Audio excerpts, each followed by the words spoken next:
Sinigang na hipon for today's video.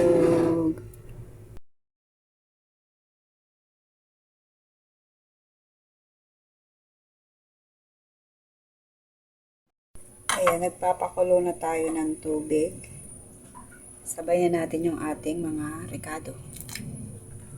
Ayan.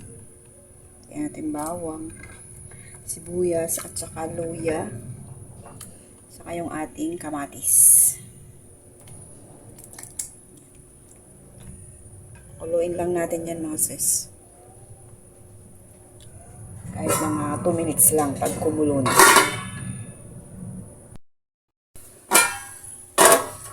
Ayan, kumukulo na mga sis. Ayan, ilagay na natin yung ating hipon. Ayan. Ayan, timplahan na din natin mga sis. Lalagyan na natin ng asin.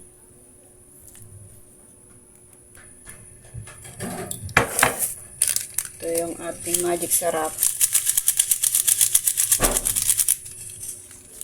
Tsaka yung ating sinigang.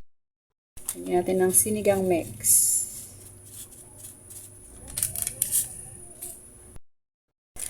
Hindi natin lagay yung lahat mga sis kasi madami.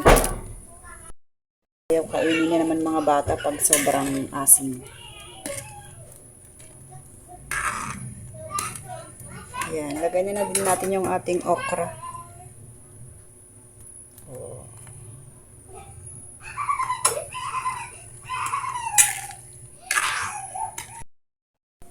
Yung ating siling haba, ilalagay na rin natin.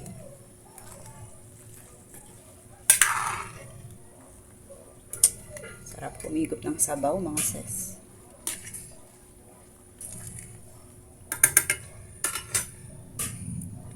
Pakuluan lang natin ng mga 1 minuto bago natin ilagay yung ating dahon ng kangkong.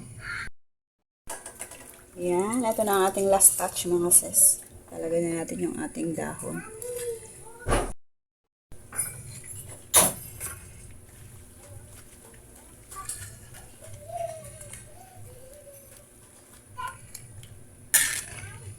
Yan, luto ng ating sinigang mga sis.